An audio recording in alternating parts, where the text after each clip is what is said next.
in terms of the corruption within the US and the various crimes that are committed by governments and stuff. If governments commit a certain crime or want to cover it up in some way, they're going to seed information. They're going to try and manipulate the flow of information about that event to make sure that the official story that covers their asses is the one that gets out. They're going to anticipate a reaction, and built into their original planning, they're going to include responses to that reaction. Yeah, so there's, just to give you a little kind of historical example of this. Are we going to play a video? An audio? A video, no videos on the radio, but on 9/11 there was a video report by Fox News. They were down in Manhattan shortly after the towers fell, and there was the reporter. A guy sidled up to the reporter, and the Fox News reporter, recognized him and named him as Mark Walsh, who is a freelancer for Fox News. For Fox, yeah. And Mark came along, presented himself as an eyewitness to the whole scene, to the crashing of the planes and the collapsing of the towers. I'm just going to let you listen to what he said here. Have a listen. Tumbling down. We want to bring in Mark Walsh, who's a freelancer for Fox. You live just a few blocks away and witnessed. Dude, I live on the 43rd floor of a building, which is 5 blocks from the World Trade Center itself. I witnessed the entire thing from beginning to end. People talk about how it looked like a movie. I know when I came walking down here early this morning and saw both towers on fire and people on every street corner, it was like a movie. But you watched the planes hit the towers. I was watching with my roommate. It was approximately several minutes after the first plane had hit. I saw this plane come out of nowhere and just ream right into the side of the Twin Tower, exploding through the other side. And then I witnessed both towers collapse, one first and then the second, mostly due to structural failure because the fire was just too intense. Mostly due to structural failure because the fire was just too intense. How could he have known that? Well, exactly. I mean, he obviously had some kind of precognition of the NIST report, the official report on why the towers fell, that came out about 3 or 4 years later, because that's exactly what they said. And you notice how he says that he witnessed, he's using the right words, I witnessed the plane crash into the towers, and he witnessed them collapsing, probably due to structural failure because the fires were so hot, says the NIST report, So, I mean, for us, that's pretty clear evidence of, he's a freelancer for Fox News. That's just another way of saying, CIA basically. So a euphemism for plant. Yeah, a euphemism for plant basically, and so that's an example of the kind of thing we're talking about. I mean, it obviously more than likely has happened many times on many other occasions, but it's an example of what we're suggesting was going on at Sandy Hook. I.e., there were people on the scene, only a few people. One of them clearly, according to the Newtown Bee, posing as the principal who was dead, and describing events that went on inside. And then other people, unnamed sources of the mainstream media, that CNN and several other mainstream media sources came out and stated were actually unreliable. They said that, as an explanation as to why they got things so wrong, was that they had relied on sources that they believed to be reliable that proved to be unreliable, which suggests that there were unreliable sources hanging around Sandy Hook talking to the media. A really, really big one from that day was journalist Pete Yost for Associated Press. He was the guy who quoted a law enforcement official saying that what did he say here? That 24-year-old Ryan Lanza, confirming that 24-year-old Ryan Lanza had been found dead in the school and that his brother Adam had been held for questioning as a possible second shooter.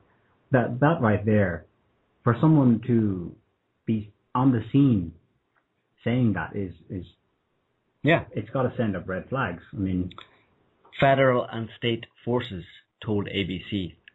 Generally speaking, policemen do not just speak to the media. Talk to the media within a few hours of something like this happening. because they themselves know. First of all, they know that they're not allowed to, and they'll get in trouble. Secondly, they probably know that they don't know really what went on. They've only got little snippets of information. So to provide such a complete story as this guy did, and as several others did, sounds like these weren't genuine security officials or police or state sources, that they were someone else. And then that leads you to who they were. And for us, it ties into our idea that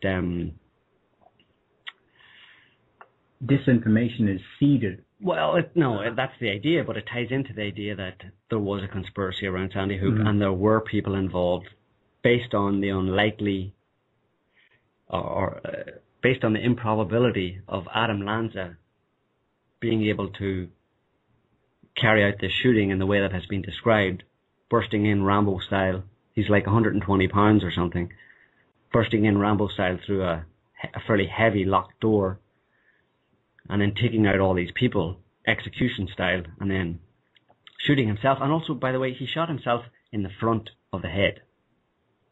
He was found with a bullet hole in the front of his head. In his forehead? Yes, in his forehead, in the front of his head. So, usually when you get shot, as I understand it, when you get shot in the front of the head, that means someone else did it. I mean, I looked it up, actually. These are the kind of things that I end up looking up, which I would never normally look up, and never normally want to look up. But in terms of suicides, the vast majority of people who commit suicide shoot themselves in the side of the head, or in the mouth, or under the chin. I think under the chin and in the side of the head is the main one, because it's just ease of access. I mean, I don't know if you even want to do this, but imagine, holding a gun to some part of your head to kill yourself.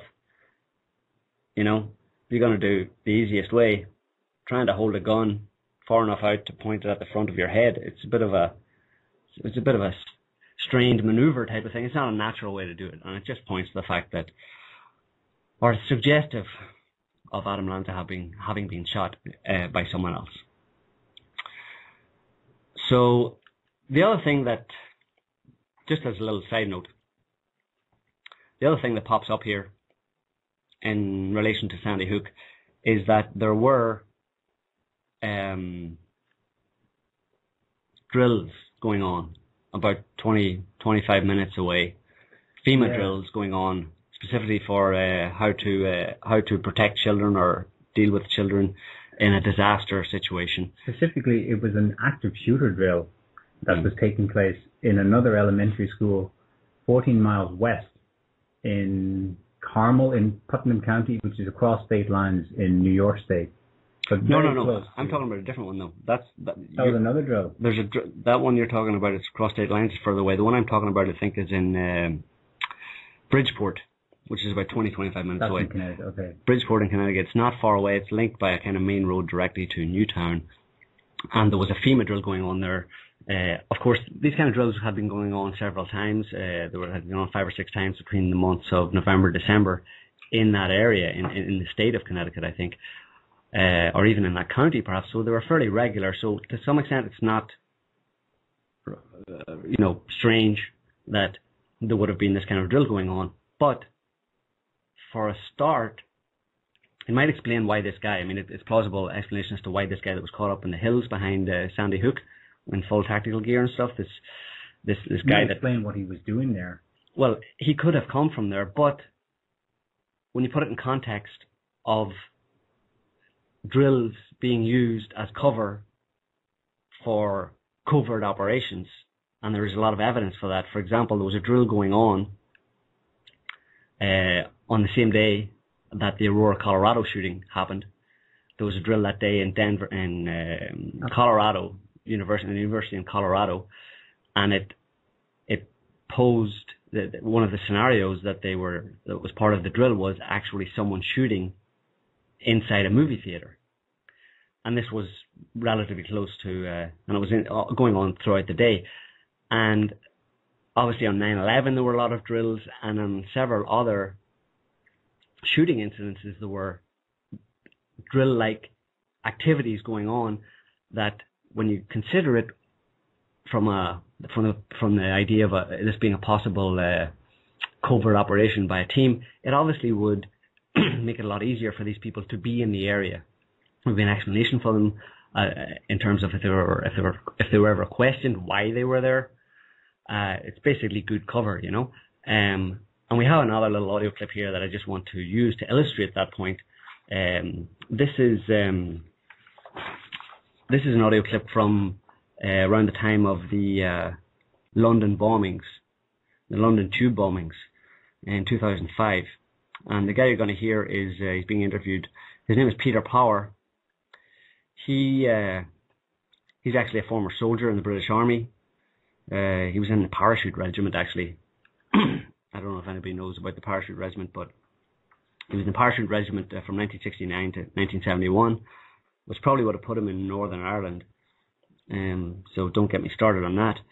But he then joined the Metropolitan Police in 1971, and he was involved after that. He has a long career with the Metropolitan Police and then their anti-terrorist branch. And anyway, in 1995, he left the police and joined up or set up his own company in central London, which was called Visor Consultants, and they were crisis emergency management consultants, basically what to do in an emergency. And have a little listen here to what he says about what he was doing on the very morning of the London tube bombings. The thing that concerns me is that what are we doing for the thousands of men and women actually who are in London working? And I say that because at 9:30 this morning we were actually running an exercise for over a company of 1,000 people in London based on simultaneous bombs going off precisely at the railway stations that happened this morning. So I still have the hairs on the back of my legs standing upright. To get this quite straight, you were running an exercise to see how you would cope with this, and it happened while you were running the exercise. Precisely. And it was about 9:30 this morning. We planned this for a company, and for obvious reasons I don't want to reveal their name, but they're listening, they'll know it. And we had a room full of crisis managers for the first time they met. And so within 5 minutes we made a pretty rapid decision. This is the real one. And so we went through the correct drills of activating crisis management procedures to jump from slow time to quick time thinking and so on. So there you have it. What are the odds?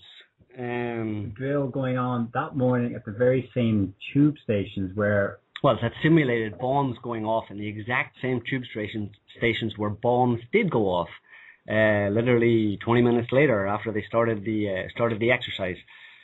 So these are the kind of things that make you go, And there is a lot of evidence. Obviously, if you look at anybody who's aware of the drills that were going on in 9/11, that is like the big kahuna of whatever the big kahuna means. That was the big kahuna of drill situation in terms of drills being used to cover up, to mask an operation, a covert operation that's going on at the same time. It's a perfect mask. Obviously 9/11 was a major operation, so you need major drills, which they had several drills, but then scale it down to smaller operations like shootings, and you have a smaller, you obviously don't need the same infrastructure, but a drill serves exactly the same purpose of providing cover for operatives involved in the covert operation. Because with a drill, you flood the area with, police and out-of-state police, out-of-town, out-of-state police. There's lots of strange people floating around, and they don't stand out. It's cover.